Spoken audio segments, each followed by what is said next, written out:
All right, I'm gonna sit there. All you guys kind of huddle around this way. Yeah, I'm gonna steal your spot there. Yes, sir. Yeah, all you guys kind of huddle around this way. Yeah, this is circle. So, tournament was good. You know, I went against another freaking international superstar and couldn't tap me out, which I was very happy of. I mean, of course, I wanted to win, but my second goal was not to let this kid tap me out because he's got over 100 wins by submission. He taps everybody. So I was like, if my old ass can last 6 minutes with this guy and not get tapped, I'll be happy. And he had me in 4 solid submissions. He had me in the TP triangle. He couldn't tap me. So, you know, day was going pretty good. You know, got some wins, got some losses. And then JoJo's last match. I don't know if some of you have already seen the video that I put up online. But the kid that he was going against, Colin Americo, Johnny's competed against him before. Great kid, good wrestler, comes from a really good team. You know, super nice kid. Snapped his own wrist. He Conor McGregored his wrist right above the joint. Just snapped it right in half. Pow. Unfortunately, got a really good close-up of it on the video. It was pretty horrific to watch. But anyway, the reason why it happened is because he had his hands on the mat when he was in the guard. Okay? And now I've told you guys a million times, when you're in somebody's guard, imagine the mat is 8 million degrees. It's the surface of the sun. If you touch it, you burn your hands off. You have to have that mentality. You have to. There is no other choice, or else you're going to break your arm. It's only a matter of time. It's not if it's going to happen, it's when. Okay? That's one of the worst habits to have in jiu-jitsu, period. The only other one worse, and I've said this a million times before, is trying to stop yourself when you're being taken down by putting your arm behind you. You put your arm behind you, your arm breaks. Okay?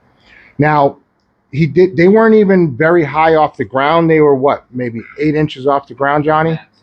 Maybe 8 inches off the ground, and it snapped the kid's arm like a twig. Your wrist bone is one of the hardest bones in your body because it's connected to our hands that we use more than we use anything. It is really hard to break that. And he, just snapped it like a fucking twig. He actually broke both of them. There's 2 bones in there. So he actually broke 2 bones in his wrist. Let me borrow you, Johnny. This is what happened. Okay? JoJo had the overhooks.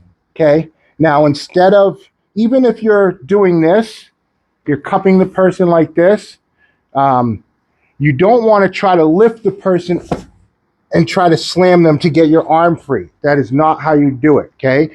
You put your weight on them, and then you work to get your arms free, okay? Because he only lifted him up about 8 inches, but when both of their weight went down, and his palm was facing JoJo's back like it was supposed to be. But all of their weight came down right here. And because the back of the shirt and the mat, not much slip, his arm couldn't do this. It just went snap. Like somebody hit it with a sledgehammer right here, and it just snapped his arm.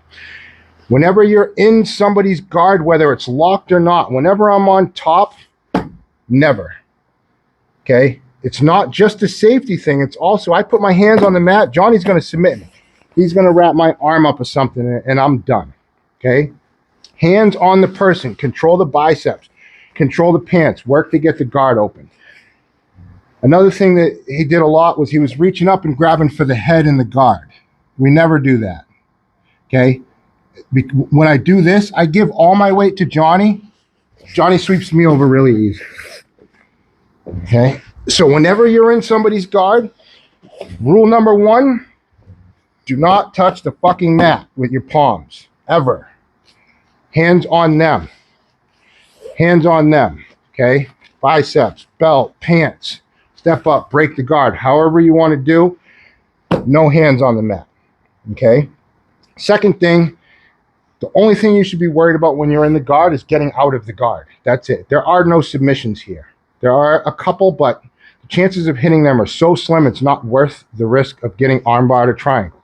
Me reaching up to the neck, Johnny's going to armbar me or triangle me every time. But if my hands are back here, how can he armbar me? He can't. How can he triangle me? I'm covering his legs. Then I can work to break the guard open, pass, leg lock, whatever I want to do. All right. So moral of the story, keep your palms off the mat. You know, it's different if you're on your back.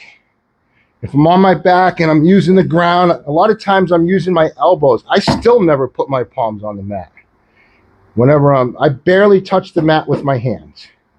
Sometimes like in my match, when the Rory was trying to De La Riva sweep me, you know, putting your hand down to stop a sweep when your knee is down is different because you're not falling. I was already on the ground. I was like this. So putting your hand to stop you from falling when your knee is on the ground, that is okay. That is perfectly okay. I don't want you to think don't touch the mat at all, because sometimes you need the mat for balance. But if at least one of my knees are off the mat, if none of my knees are on the mat, I am not touching the mat with my palms. It's too much of a risk, you know, because remember, it's not just your body weight, especially if you're in the person's guard, it's their body weight too. And that's how Colin broke his wrist, is because it was double the weight. Snapped that arm like a twig. I was going to put it on the TV, but I think I'll leave it up to you guys. If you want to watch it, it's on all the damn Marindole Martial Arts social media and YouTube. You know, I put it out there. Normally, I wouldn't put a video like that out there at somebody else's expense. Like if I broke my own arm, I'd put it out there as a lesson learned. But this is it. You know, as horrific as it was, it's a good way to learn of what not to do. Okay, and watching that happen to somebody, and then seeing what he's going to have to go through now, surgery on both bones. He's going to have rods and pins put in both bones to rebuild it and all of that. He's basically going to be Wolverine now, which, you know, that's a badass nickname, but that's a really shitty way to earn it. You know what I mean? It really is. He's like no more than 20. Yeah, no more, probably 19, yeah. Because I think the last year was the first time he competed as an adult when he went against you. I think he was just, so he's probably, 19 or 20. Yeah. And, you know, and I don't care who you are with a break like that, you know, unless you have Conor McGregor money and Conor McGregor doctors, you're not going to be the same. He's not going to be the same. You know, will he be doing jiu-jitsu? Of course. You know what I mean? But he's, you know, you're going to lose some confidence in that arm. You know, what happened to Mirko Cro Cop? Guy had the best left high kick in the game. Okay, he knocks everybody out with it. When he knocked Wanderlei Silva out with it, he landed with his foot and he shattered his foot, broke all the bones in his foot.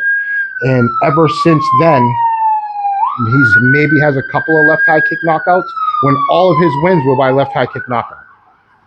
You know what I mean? It said right leg hospital, left leg morgue. That was like the saying for this guy. But ever since he broke his foot, it healed. He can kick with it, but the confidence in it, it's really hard to build that back. You know what I mean? And he never threw it the same again. You know, even if your brain's going, throw that kick, your body's going to go, I remember what happened last time, son of a bitch. I'm not going through that again. And believe it or not, your body has a lot more control over itself than we think. So just always keep in your mind when you're on the mat, just try to keep your palms off of the mat. You know, even when I sweep people when I'm holding onto their belt, right when I'm about to sweep them over, I let go and I try to get my arm from underneath them. 2 reasons. 1, so I don't break my damn arm, and 2, so I don't hurt my training partner or the opponent's back by them landing on the arm. Because sometimes it's not your arm that's going to get hurt, it's your training partner. They're going to dislodge a rib. It can bust a vertebrae. Something bad can happen by having your arm underneath people like that. You know, it's different using like a body lock pass or something like that, because you're squeezing the person in, you're so tight, there's really no room for movement.